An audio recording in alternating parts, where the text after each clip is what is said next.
tonight. Hey, Bill. Can you?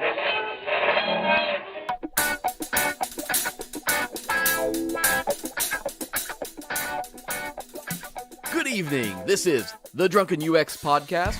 The Drunken UX Podcast is brought to you by our friends at Gasmark8 at gasmark8.com.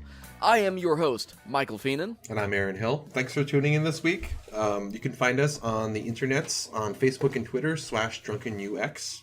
This evening, I am going to be enjoying a fine Apothic Inferno red wine. I actually really enjoy this wine. It's aged in whiskey barrels for 60 days, and it is just delicious. I'm not a huge wine guy, but I tell you what, I'm starting the show about half a bottle in, so y'all, this is going to be a show.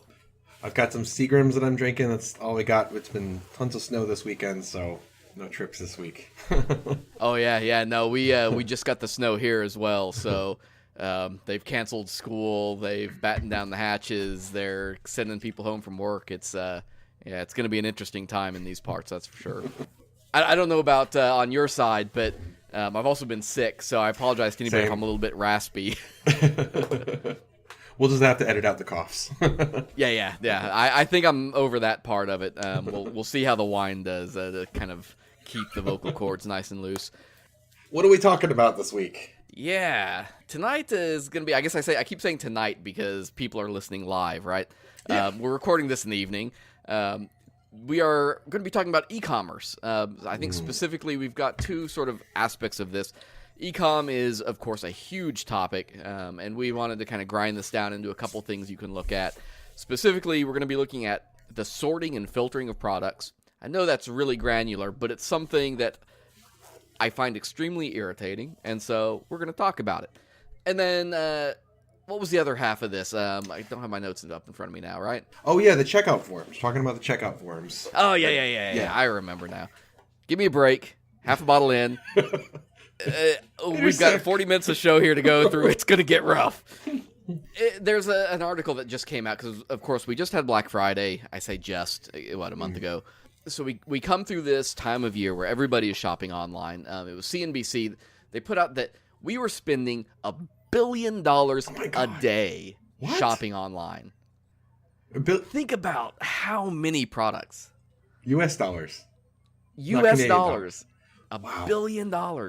This is everything from, coloring books to irons to miniaturized armored personnel carriers. I mean... Tactical miniaturized armored personnel carriers. The sheer volume of stuff that people order online is, of course, it's big, it's growing. This is not news to anybody at this point. Hell, my Amazon account, and I'm not kidding anybody out here. I've screenshotted it before on Twitter. My Twitter account Amazon account is now old enough to vote. It's not voting though, right? No, not last time I checked. Now, I think it may have submitted a comment to the FCC on net neutrality on my behalf, though. I don't know. It's out of my hands. And my Newegg account is almost that old. I think it's about 16 years old. Amazon, I signed up in 2000, so... I think my Newegg is about 14 years old. 12 to 14 years old. Not sure about Amazon. Not as old as yours. You're OG. OG Amazon right there. I was looking for those college textbook deals way back in the day. God, what was Amazon even like then? 18 years ago? They do have it in archive.org. It's worth going and looking at. They were very book-focused back in those days. Right. Yeah. There's stuff that will look familiar, and there's stuff that looks very not familiar. But it's definitely a fun trip, especially having grown up sort of with that site, basically, and seeing all that change. I think I was getting all my books through half.com back then. Although I guess Amazon purchased half.com, right? Didn't they? Oh, yeah, probably. Yeah. Wow. But, I mean, it does go to show, though, online shopping and the amount of money we spend, convenience is a part of it, yes. But a big thing, and part of why Amazon has been so successful is because they also bring a lot of selection and access that we simply don't have online.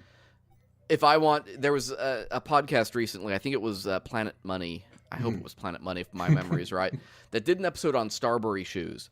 Starbury shoes are incredible. They're high quality, they're well made, they're stylish, they're nice looking, and they're $15 freaking. And if they want to sponsor us, there's details at the end of the show. I've been trying to buy a pair, and they've been sold out for the last 3 months. But I can't go to JCPenney and buy a pair of Starbury. I can't even go to JCPenney and get a pair of Converse half the time. Or, I could, but they have one style of a shoe that has 30. That's part of why online shopping has been so successful of late. Yeah. But even with all of this growth, and I think this is what kind of inspired this topic to come so early in the podcast series, is we have all of this growth, but according to the Baymart Institute, shopping cart rates have an abandonment rate of 69%. Oh, wow. I mean, is that from window shopping or what? Yes. Why so high? Okay. Yes, it is all of those things. And they do have a caveat in the research, and the research will be linked as well as tons of other stuff that we will talk about tonight. It'll all be in the show notes, so if you're wondering about any of this, please go drop by the site, look in your podcast listen app thing. We'll have links to all of this stuff. But, a lot of people do window shop, and there is sort of a built-in component into abandonment that cannot be resolved through any kind of change you make or anything like that, because we do a lot of research. We do a lot of price comparisons between stores, and abandonment is going to happen. But they also found a lot of it that is tied to things that we very much can affect. Do you know if that includes abandonment where, sometimes I go on Amazon and I'll put stuff in my shopping cart and I'll be like, you know what, I don't want to order this right now. I put it on my wish list to save for later. Does that still count? That, at least the way I had read the research, no. Okay. They are strictly counting, I put stuff in my cart and then I didn't buy it. Okay. So, gone. Stash of cookie dies. Return rate is a different story. And that's something, and we can talk about it in the later part of the show, that I've had trouble with websites that do exactly that, where I will leave with the idea that I'm going to come back and they don't have my cart saved. Yeah. And even with sites that I have an account on, that is that drives me insane. There's some technical considerations there. I mean, with the storing your cart across computers or over a certain amount of time, but yeah, I can, with a small reasonable amount of time, same computer, they should have it. Shopping carts will come later. To start with, I want to talk a little bit about product sorting. Yes. We're going to focus, I think, largely on, unfortunately, Amazon and Newegg, because they're so big that they won't listen to us and they won't come after us for picking on them on this. And we both shop at them a bunch despite the bad sorting. we still buy our stuff there, so they get our money either way. Stop hating yourself. Stop hating yourself. Step one to purchasing anything online is finding it, right? We have to find the thing that we want. Sometimes we know exactly what that is. Sometimes we know what we need, but not, which model or which brand or anything like that. And so we use sorting in many different forms to figure that out and to winnow down those lists to say, okay, I want to at least compare these two items and see, which one do I like more. So right? When we're talking about sorting, we're including filtering, where you're saying well, I want shoes. Oh, but I want tennis shoes. Oh, but I want tennis shoes that are for men with this size. We're including that, right? There is a case where filtering is confused with sorting. Okay. And that to me gets into the featured item discussion. Okay. But I think we want to look at very specifically sorting. Okay. So just ranking result sets, right? Right. Yeah. Right. Got it. Because everybody has categories, right? If I know I need a Sony TV, I don't need to sort to find the Sony TV. Right. I'm going to click Sony, or I'm going to, and Newegg is great about this, right? If you're hunting for a hard drive and you want to stay away from, Hitachi drives, you can click on Seagate and just get the Seagate drives, right? That's very, very easy. If I go to, let's say, when you go to Home Depot, I need a doorknob. What kind of doorknob? How do I find what doorknob I'm not, am I really beholden to Kwikset on this deal?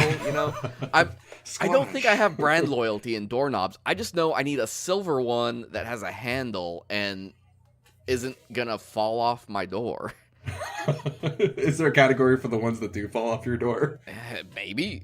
I've been to theater shows where that is a requirement, so I guess there is a market for it, if nothing else. Actually, yeah, it's a good point. I want a window that breaks easily. Some sorts make plenty of sense, though, right? When easily, the one I use the most is pricing, right? Either high to low or low to high. Sometimes I want to go high to low because I want to see what the price range is on something I'm looking at, if nothing else. Sure. Sometimes I just need the cheapest thing I can get my hands on. Yeah, but then when you do cheapest, they always like lump together all these other accessory items. Like, you know, you get like you want a doorknob, like the fixture, but then you also get like, oh, well, here's keys, or here's like the hinges for the door, or like here's the ornaments for it, or whatever. Unrelated stuff that's not what you want. And this is where sorting falls apart for a site that doesn't keep its categorization right. Mm-hmm. If I'm searching for doorknobs, I don't expect to get door stops, for instance. Right. Or you look at somebody like Amazon, you know, the big retailers. Amazon, Walmart has this problem. Home Depot has this problem. Mm-hmm. Most sites that involve third-party resellers have this problem where people will put things into categories, but nobody is making sure that it's in the right category. You know, cell phone accessories. Oh, my God. That's just a painful experience. Yes. I want to find just a cheap case. I want to find a phone condom that, you know, does its job. It is a plastic, you know, thing on my phone. Yeah. And you go and sort that, and you end up getting like these 50-cent, like, key fobs and... Yeah, actually, I had that exact experience. I got a Google Pixel 2 2 months ago, switching back to Android, and I picked up what is it? Incipio something or other. It's real sweet. It's like $15 or something, but I was sorting by price, low to high, and then the first 2 or 3 pages was all not the phone condoms, but like the other random crap that I did not care about, but was, you know, 50 cents or $1 or $2. Yeah. So lesson number 1, retailers, come on. If you're sorting by price, make sure that your categories are clean.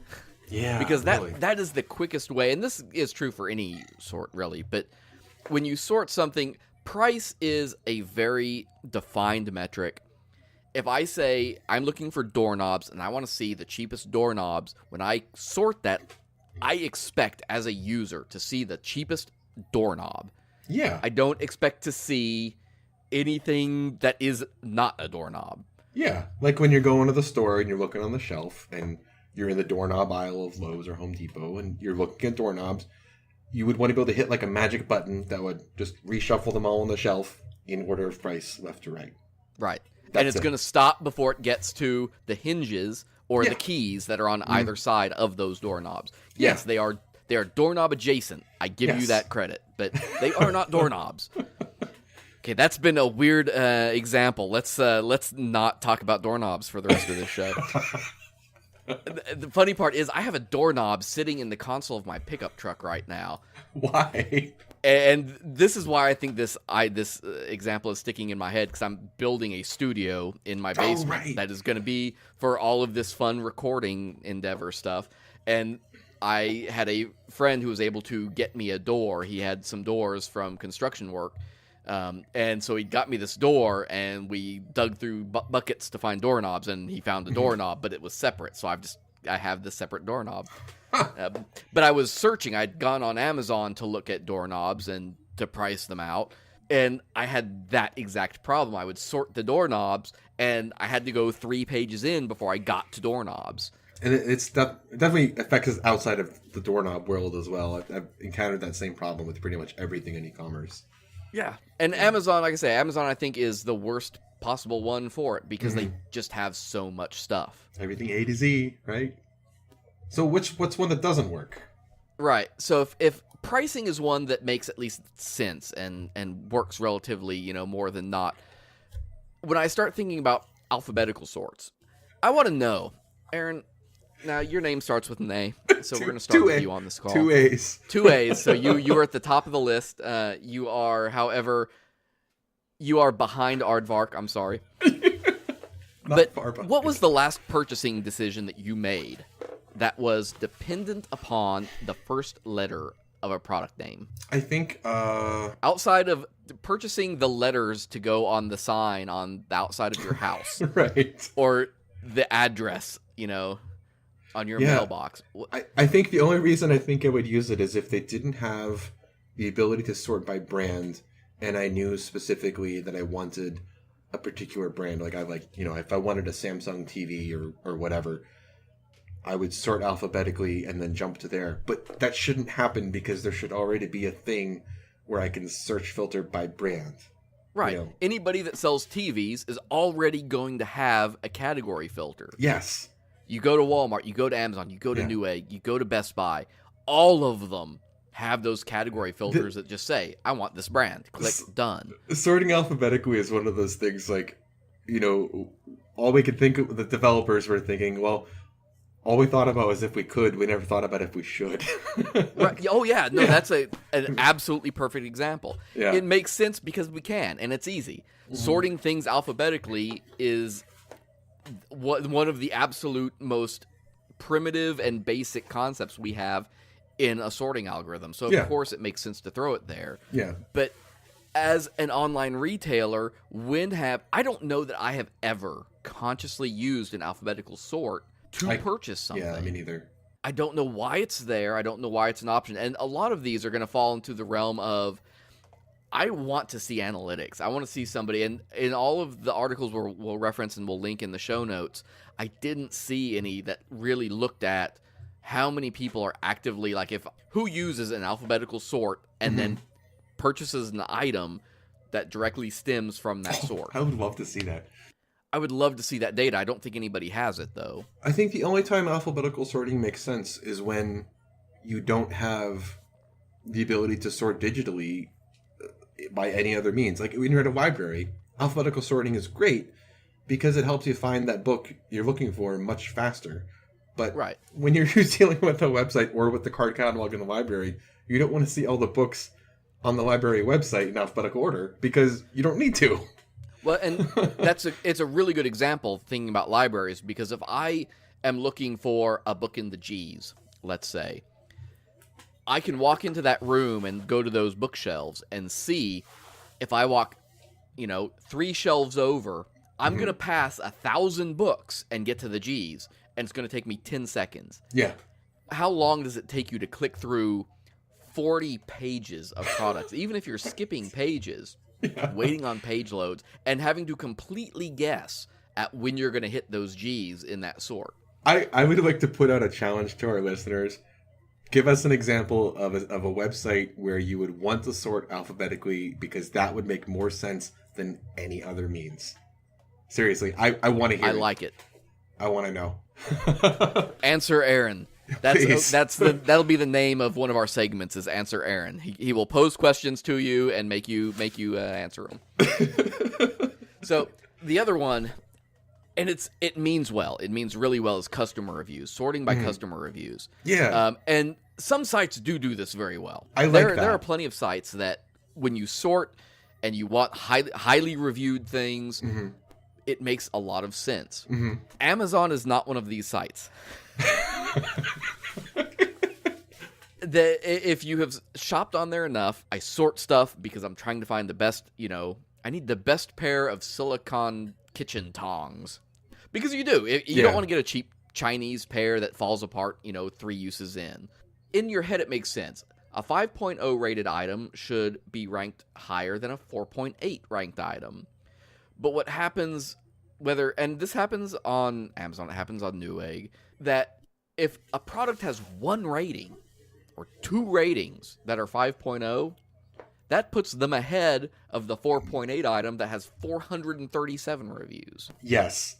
So I actually watched a game developer conference talk on Friday about, it was 3 statistical tricks that every developer should know that are easy to learn in 30 minutes. And I think the third one, it dealt specifically with when you have rating distributions that are a lot on the top end and a lot on the bottom end, such as you see with reviews. People are sort of like, they'll give it 5 stars or sometimes 4 or 1. You rarely ever see 2 or 3. You'll see some, but not a lot.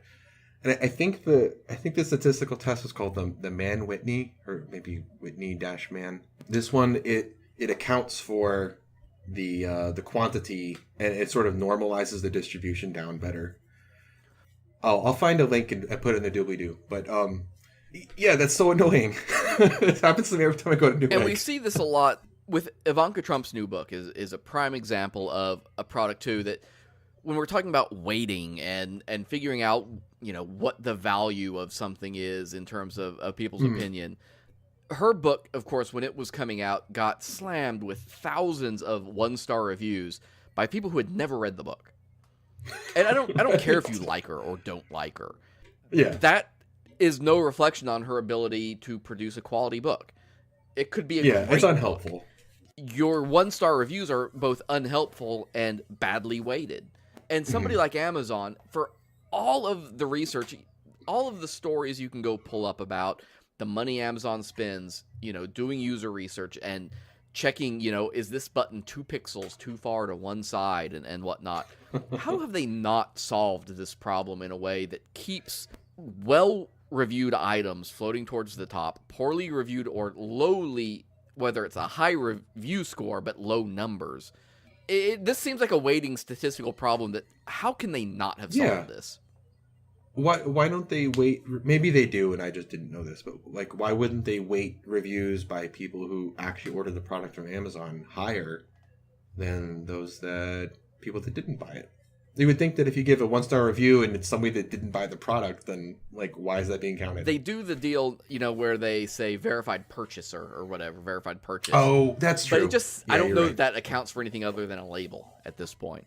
And they'll never say. They won't tell you, you know, how they factor any of that in. But review sorting is just, it's super weird. And it gets in what Newegg has done, and I still don't entirely know what this amounts to, but they have like the most reviewed sort, and then they have the best-selling sort. Doesn't best-selling just mean they've sold a lot of it? Yeah, I mean, it makes sense in my head, but if it's also the most reviewed, doesn't that mean they sold a lot of it? Don't you have to sell a lot of it to be most reviewed? The Cards Against Humanity guys did the Christmas thing a few years ago. Was you ordered a package that contained bull feces. I got it. It was literally just that. I had it. Yep. Of course you I did. was one of the guys.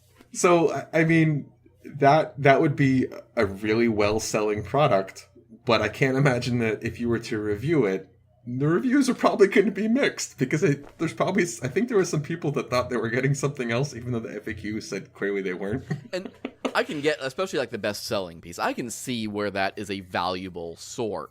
But then the most reviewed piece of it, you know, what if it's just a super bad item? I don't want that at the top of anything. I don't care. I don't want to buy something that, you know, 1,000 people were dumb enough to get and found out was garbage. You know, the first thing I do when I look at reviews, especially on both Newegg and Amazon, is I find the product that has a reasonably high review average with a lot of reviews, and then I look at those and they immediately go to the 1 stars. And I'm like, if I can tell from these bad experiences, if I can deal with whatever their situation was or whatever the problem was, and it seems like something I'm okay with, or if their situation doesn't match mine, I'm good. And it makes sense, you know, from a consumer standpoint, and to be able to say, yes, I'm a well-informed buyer, I make my own decisions, I look at my research, but I learned something in debate. When I was in high school, one of the tenets of debate that we learned was you never let a judge think for themselves. You don't ask them to vote for you, you tell them to vote for you. You explain why you are going to do what I want you to do, and e-commerce to me is very much like that.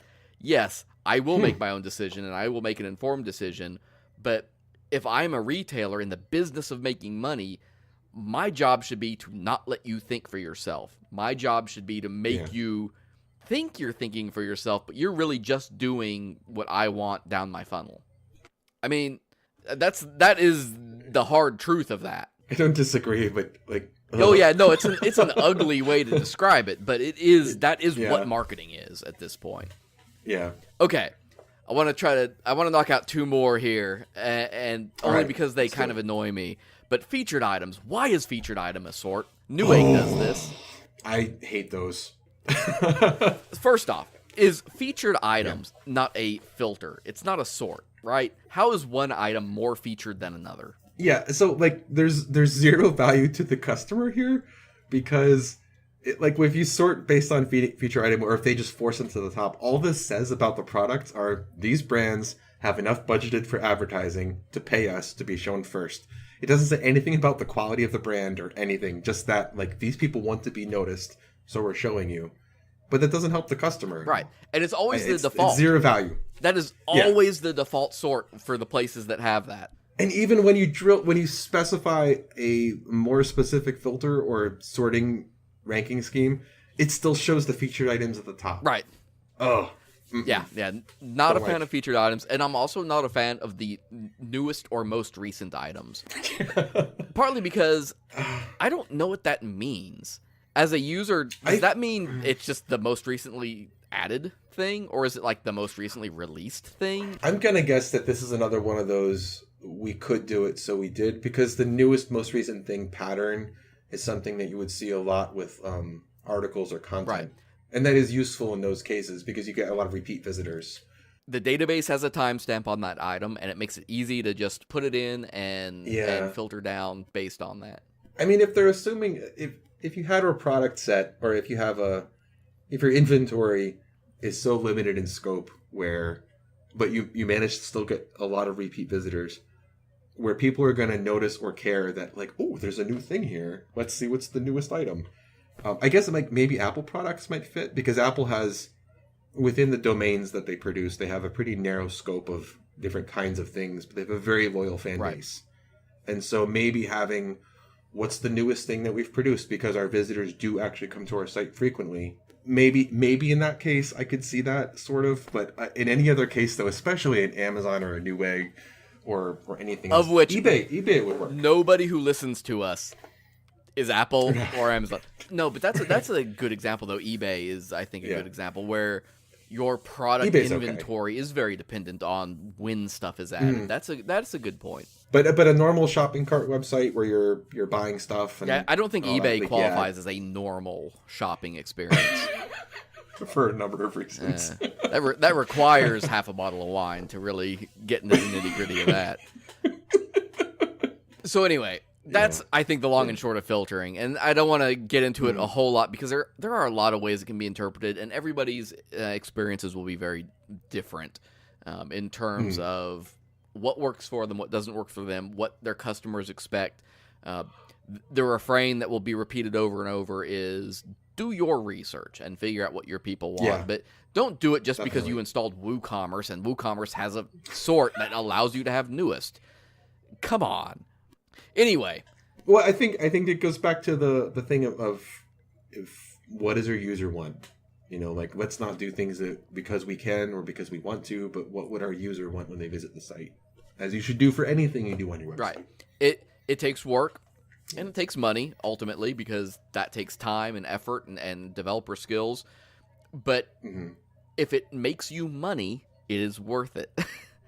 At the end of the day, if you make it easier for people to find products and you help them get into your cart faster, then it is all worth it, and it is all measurable. So at least you owe it to yourself and you owe it to your bottom line to at least look at why things are the way they are.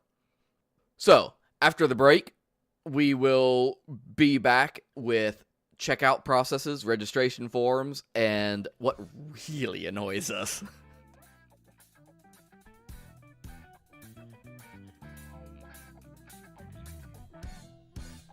Customers of Gasmark 8 enjoy free SSL certificates, sites that are served over HTTP2, and the experience of owners who designed a service around the needs of their customers.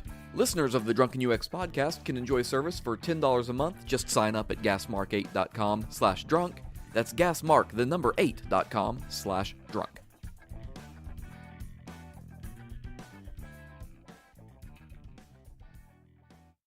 I was going to Walmart. As I do. Actually, not as frequently as I used to, but our Walmart was late to the game. I live in a small town, and we just got self-checkout. This is a new thing for us. Okay. They redid the whole interior of Walmart, and they added in like 6 of these self-check type lanes. How often are they up? I mean, they have worked whenever I have gone in, which I admittedly is infrequently, but Walmart, of course, has been on this game for a while. Home Depot has had it here for quite a while. I saw a friend of mine on Facebook had posted a video where they were at, I think it was, I want to say it was Wendy's, and they had like a one of the order terminals inside. So you go inside, you just walk up to the deal, you hit what you want, and they call your initials when your order is ready. I did that at a Sheetz gas station one time. I think I was traveling, and it was neat, but kind of weird. Well, and the thing about them is, I mean, I love them because I never have to wait in line. There's never a line for the self-check because they can afford to pack a lot of them into a small space. They have to be simple, and they have to be absolutely and completely idiot-proof. Our Walmart Neighborhood Market has them. And it's the perfect example of the potential is there, but it isn't as idiot-proof as it needs to be, especially when it comes to trying to like check out produce and having to stop and figure out how to look up what it is and make sure you're looking up the right. Or when you buy cold medicine that contains ephedrine, which requires ID somebody checking. To come over, Or, I bought compressed air to clean out a computer a month ago, and I guess like Endust is a thing that people get high on. Well, the thing I was going to say earlier is that they don't have to be 100% idiot proof, because you have to have a person there standing there to watch everybody to A, make sure that people don't cheat, and then B, to handle those things when the age requirement or something is happening. But I'm with like almost completely idiot proof. Yeah. What they are doing and the drive for self-checkout and this whole process of making it really, really simple is they have to, right? Because to make it self-service, you have to cater to that lowest common denominator, or that system breaks down for you. And yet, online checkout processes are absolutely laden with steps and processes that don't add anything to the experience. Many of the times you have to start by self-identifying. Are you a guest? Are you registered? Do you have an account? Whatever. You get to a subtotal. You're asked to enter any coupons or any discount codes you have. You go to a page, you enter your shipping address. You go to another page, you select your payment type. Maybe you pick PayPal. Now you're getting shipped off to a third-party site where you have to do a login again. Maybe get your key fob out, then get kicked back to the original site, enter your billing address, review your order, and now you're done. Do you ever get fear of missing out when you get to the coupon prompt and you don't have a coupon, and you're like, I want a coupon. Here's my friendly advice to anybody that has that feeling. Get the Honey extension in Chrome. Oh, it is absolutely worth its weight in gold. So there's my nickel's worth of free advice to everybody who's listening tonight. That is worth it. We start very first. I said self-identify. Self-identifying is one of the first things you end up doing in a checkout process, where you say, I have an account, or I'm a guest, or God forbid, you have to make an account. Yeah. This is, if you require me, Amazon does this because Amazon can afford to do it.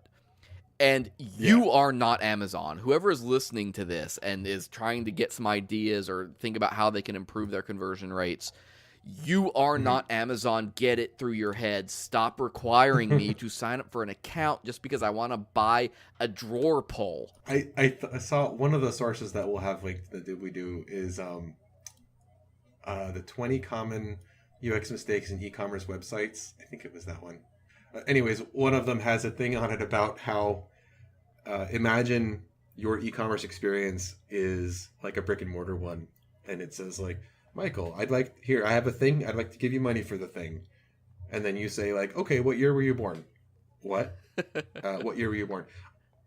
I don't care. I just want to buy the thing. Please take my money. Wasn't there a Seinfeld episode about that? Probably. I have the money. I will give you the money. Or no, it wasn't Seinfeld. It was a comedian. It was Mitch Hedberg. Like, no, I don't want a receipt for a donut. I gave you the money. You gave me the donut. Yeah, it's a simple transaction. We're done. Let's walk away. There's some research. There's a lot of research. Let me rephrase that. eConsultancy did some research. They found that people have a 26% 2/3 of a bottle of wine into this.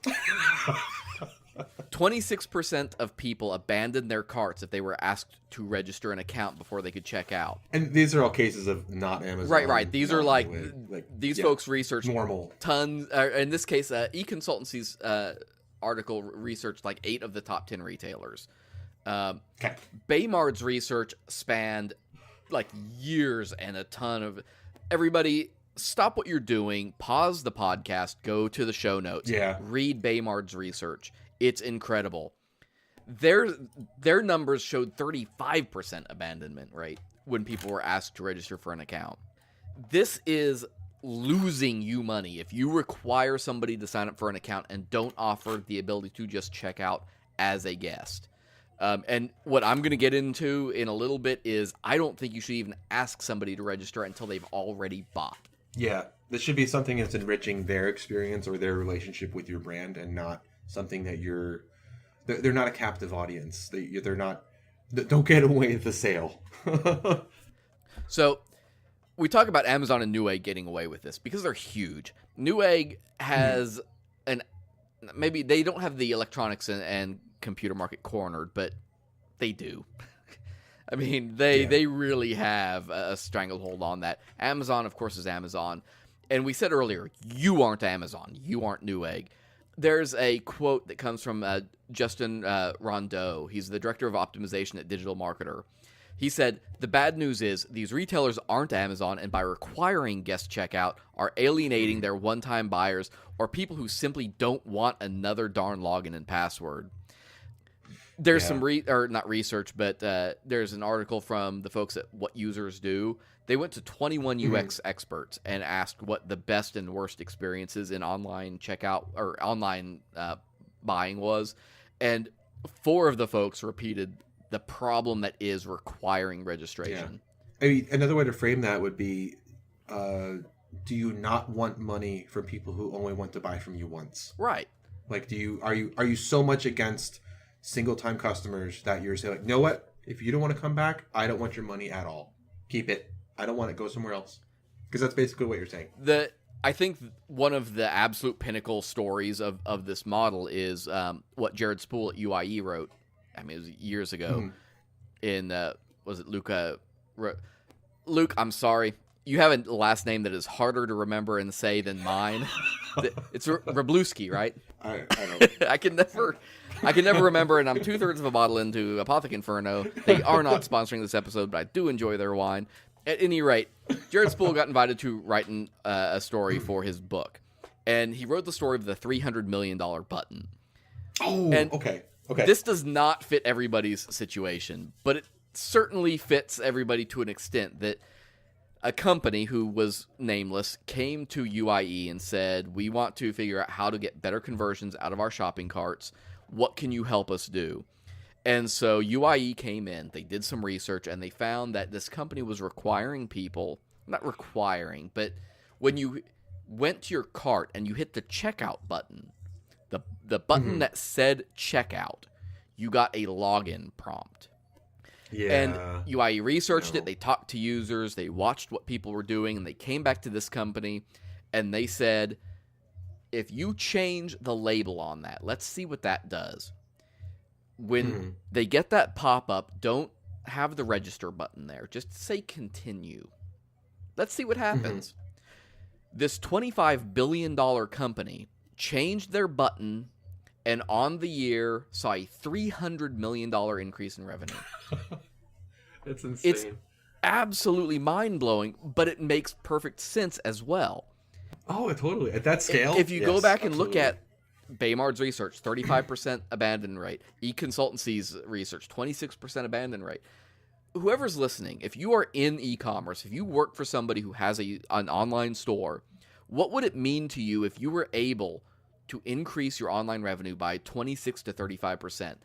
What if it was 5%?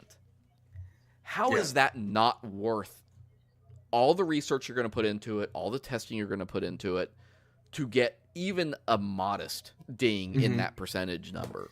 Especially since the research has already been done. Yeah. The work has been done for you on this problem, and we're just relaying the anecdotes at this point. But literally every piece of research says, do not require your users to register. That is a bad process. Or flip it around and reframe it as like, what are you like? Are your users being better served by being forced to register before they purchase something from you? Isn't that something you can do later? You know, And the argument always is that, well, I want to make sure that I can track all their orders and I can, send them follow-ups and all of this. And that's part of why people don't want to do it. They literally just state, ask the email address. yeah, then. they literally state, Yeah. I don't want to get emails from the company after my Yeah. purchase. Okay, wait. I have to make a really quick aside here. I signed up. I had a question about. I have an NVIDIA graphics card, and I had a question about it today. And I just went on to look in the forum, and you can't search on the forum or interact at all unless you've like logged in and registered. I go to sign up, and I'm like, oh, all right. So I register and sign up, and it says there's a checkbox. It says opt in to communications from NVIDIA, and it's like, oh, it's not checked. That's nice of them. They're letting me opt in. So I go to hit next, and it's like, no, you must opt in. What? Fuck you, man. This voluntary action is mandatory. Yes. And what we were saying a little bit ago, all of this factors in because it is true. Retailers do want to market to you. They do want to get you into their email system.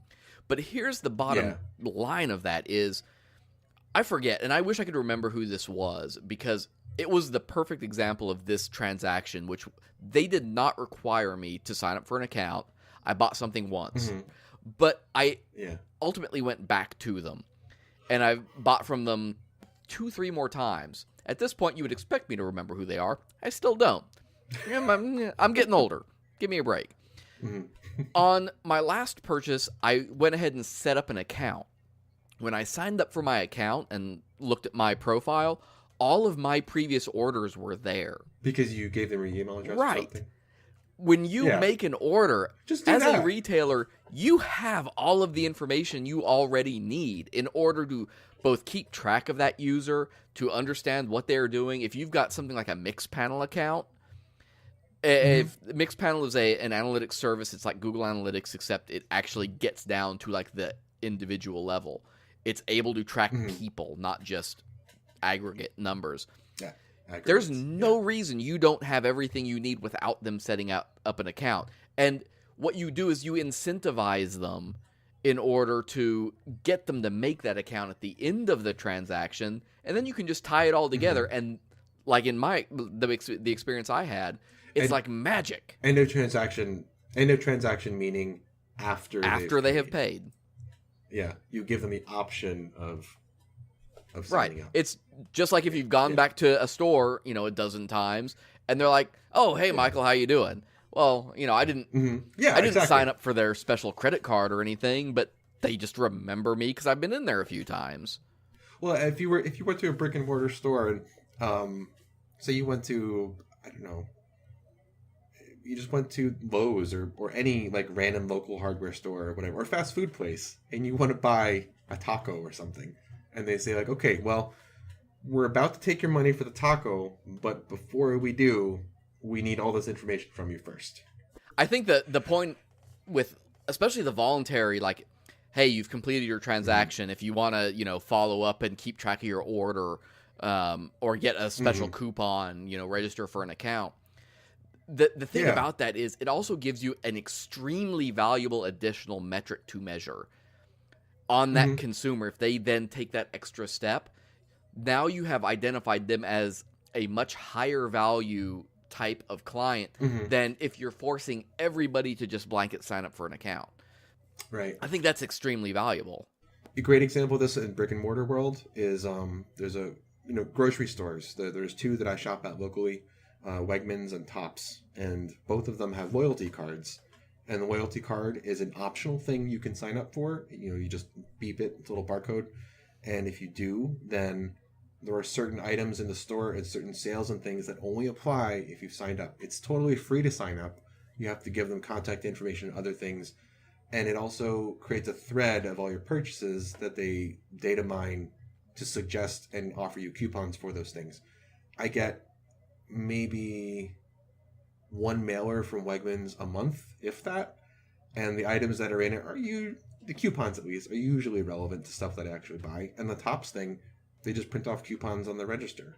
But in both cases, it's optional, but you get access to discounts on things that you wouldn't have otherwise. And so it's incentivized. That's great. I was happy to. Is it a hard sell? Is it something that every time you go in you're turning down, or I guess once you have it? You on the shelves they list the price, and then right below that it says like, if you're a Tops member, it's this price, and sometimes the discounts are significant, like 50% off and stuff. So it's substantial. There's a good incentive for that, and you can do it right at the point of sale. When you're checking out, you get your card. I haven't paid for a turkey in about 4 years at Thanksgiving because of my local grocer, and they have it's a similar type of program, and it's not a hard sell type program, as opposed to when you go to Sears and they're like, "Do you have your Sears credit card?" Well, because in their case, the associates, I used to work at Sears, so caveat, the associates are incentivized to hard sell those things, but it is from a allegory standpoint, it's similar in terms of register your account. Have you registered your account? The end lesson to take away from this: if you can simplify your checkout process, you will make money. There is no simpler argument to make here at this point. Think 360 Studio. They put out an article that said that lengthy checkout is the worst mistake an e-commerce site can commit. And it's a simple statement. It's one that you don't need research at this point to reinforce because it's all done. We know the more you add to a form, every bit of UX research that's out there on forums will tell you the more you add to a form, the more your conversion rate drops. Yeah. There's no way around that. Don't put barriers in the way of people trying to give you money. There's an article on UX Mag. They looked at Charmandizing. I've never seen the site. I don't know what it is. It's a French e-commerce site. That's what I know. Okay. They switched their checkout process. They sell like pop music memorabilia and whatnot. Oh, okay. They switched to a single-page checkout process. Their purchases increased by 67% by streamlining that process and getting it down to one page. How? Okay, so Baymard, I keep coming back to this, and I'm going to reinforce. I think article. The actual, like the meat and potatoes of the research, you do have to pay for. Fair warning, but a lot of it is available on their blog, and we'll have a link to some of it as well. In their research, they showed that you can complete a sale. That is, get everything you need, payment-wise, shipping-wise, in 12 form fields. That's all you need, a dozen fields. That's information beyond saying what things you want to buy. That is the checkout process at that point, outside of the cart. But they found that the average e-commerce site had 24. They had double the number of fields necessary to complete that transaction. So again, we go back to this idea. Every field you add to a form reduces your conversion rate. A really easy way that you could approach that is by simplifying your checkout. Like if you want that information, maybe those extra 12 fields are important or, important to you or to your boss. And, do the simplified checkout form and then just have, after they've done the checkout, it's like, hey, if you provide us this additional information, we can offer you this. Yeah. Don't get in the way of people giving you money. No. Shut up and take how is this even something we have to argue and point out to people, that if somebody is willing to give you money for an item, why are you getting in the way of that? And I said before, if it means increasing your sales by 25%, 26%, or 5%, can you really afford to say that you would not be benefited by getting that? In my experience, it's the people who tend to think that they need to put all the things on their website because it's going to be like where people are going to go and just hang out. Like, let's put the weather on there. Let's put a chat feature. Maybe we'll have a news feed from other people. Not our own news, other people. One of the folks, we've really crapped on Amazon and Newegg a bunch in this episode, but I think we do need to give one good example. And of all the people, the one group of motherfuckers who comes out of this clean is Cards Against Humanity. Honestly, I'm not at all surprised. They are so no bullshit, except when they're literally selling Except you when they're bullshit. actually selling you bullshit, which Literal- I bought Literal because bullshit. they had no friction in their sales process. Sales so good, we literally sell They told me bullshit. they were going to sell me bullshit. They made it easy, and I bought bullshit. And as stupid as that allegory is, how accurate is it? Yeah. When yeah. you go to their checkout process, and do this, for everybody who has listened this far and has made it to this point, after everything we've said, go to Cards Against Humanity's website. Go to it's store.cardsagainsthumanity.com.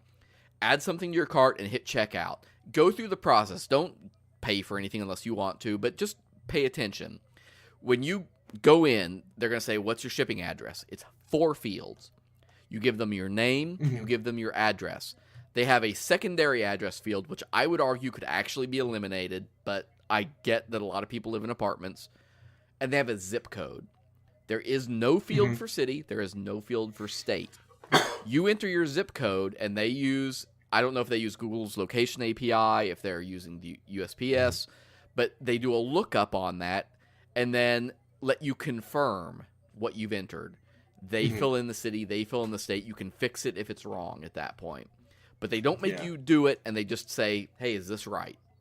You click the button, you land on a page that says, okay, what's your credit card, what's your name, and what's your CVC?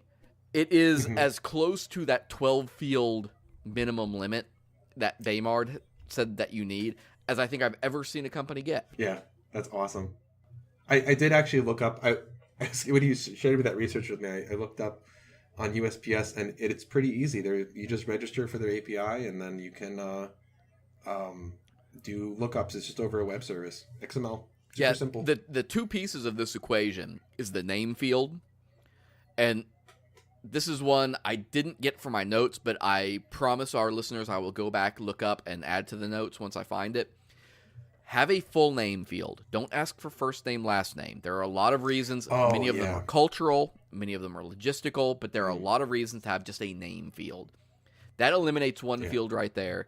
And zip code. The zip code literally gives you... It is the city and state. It is the encoded version of city and state. There's no reason to ask somebody for that if you're collecting the zip code. Yeah. That's one thing that I just don't get on checkouts anymore, especially today. There's no... Google gives you all of those tools to make sure you can convert that. Hell, Google gives you tools enough now. You can have a text box. The location API include that they offer now, you can just start typing in your address, and it will autocomplete the whole thing as soon as it's confident. Oh, that's creepy. I don't know. I would feel a little weird about that. I mean, that's just using location databases. You know, I mean, they have addresses, so... There's even... I mean, if you're tech savvy, there's even... JavaScript and browser things that you can tap into with HTML5 that will get location data based on your ISP. It's not accurate down to city. I would never trust it as a retailer, though. Yeah. I mean, you could be anywhere. Now, I guess the other thing, too, is that the Cards Against Humanity's 4 fields doesn't work for international people because you need a little bit more info. But that's pretty easily remedied, though. And if your main market's the US, then stick with the simple. So these are just 2 facets of an incredibly complex and multivariate interaction that users have with your site. Yeah, and I mean, at the end of the day, read the research that we've linked to. But again, we can't say this enough, that always be sure to test your own assumptions, check your results, and make sure that things come out the way that you think they do, because everybody's audiences will be different and will react differently under different circumstances. So what is true in, for everybody is not necessarily true, down to your individual use case. So it's just like with autoplaying videos. Trust but verify. That'll be something we say a lot, I think, in this series, and I think it's a very true statement to trust but verify.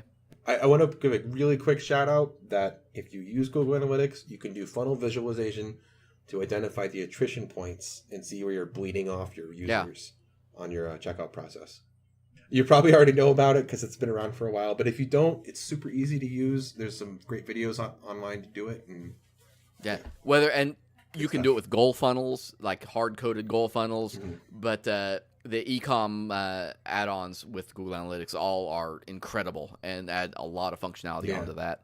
And also let you value each step as well, so you can see how much money you're losing.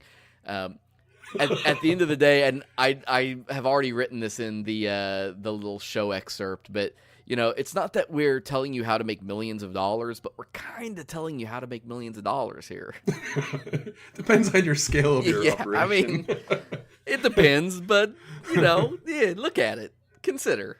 And if you're a user, you should send feedback to retailers when you get frustrated. You can do it over Twitter, you can do it over Facebook, whatever.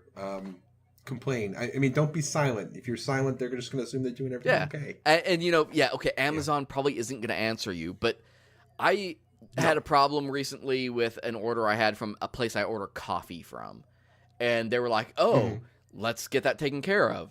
They sent me a free reorder of my coffee. They didn't charge me anything for it. They made it right. It wasn't a problem with their checkout or anything like that, but it's a case where a lot of companies, especially the smaller ones, very much listen to their social media. So if you've had trouble with, if you think their sorting is just screwed, if you were trying to check out and you just entered roadblock after roadblock, tell them. A lot of these cases, and I think it was with the $300 million button story, actually, they make this comment that it's sometimes really hard to know you have a problem on this stuff. If you don't stop to think, what if we look at this? It's an unknown in these questions. Yeah. So take the time, talk to people, help the developers know that, hey, you're missing something, because they may not even realize that there's a problem until you bring it up. Yeah, and maybe they did have suspicions, but their superiors weren't wanting to do anything about it. So if you provide them some user feedback, now they have, these people have complained about this issue that we've told you about 6 months ago. Be nice about it.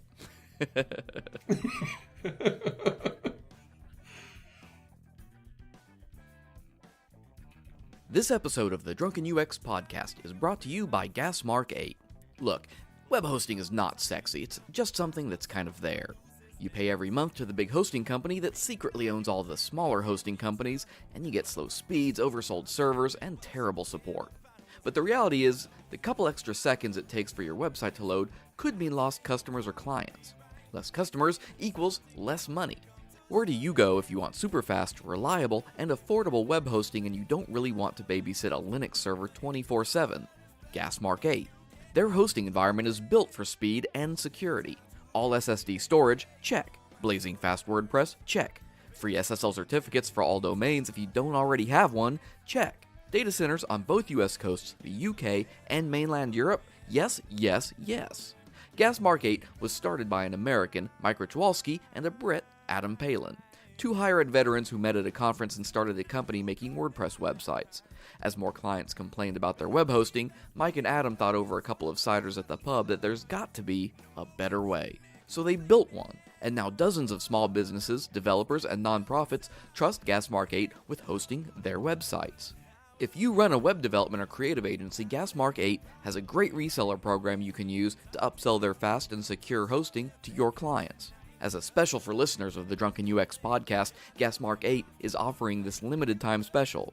You can get all the features of their super fast platform for just $10 a month. Just go to gasmark8.com/drunk to sign up. That's gasmark8.com/drunk.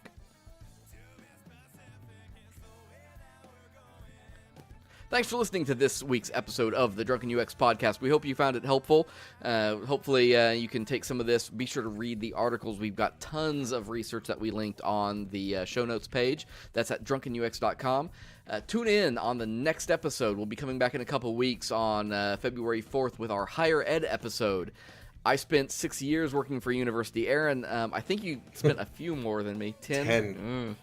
I'm sorry. 10. You have my condolences. We have many opinions on this topic, so I'm looking forward to this. This will be interesting, to say the least. So be sure to tune in for that. That'll be a fun time, though. I don't know what we'll be drinking then, but we'll find something good, I think. Something really good. We'll get a special bottle for that one. And be sure to check us out on Facebook and Twitter, both of them /DrunkenUX. And if you haven't already, subscribe to us on Google Play. If you like the podcasts. And are we going to get on iTunes? It is going to be on iTunes, hopefully before they hear this.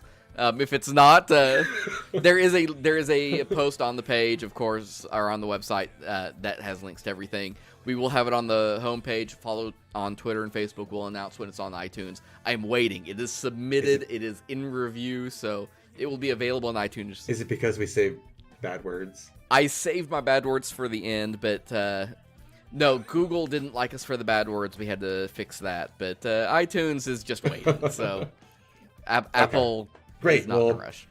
Subscribe to us, follow us, interact with us, and please, I want to hear about your stories where alphabetical sorting was useful for you. I'm serious. I really want to know. Thank you Thanks, very everybody. much. See you next time.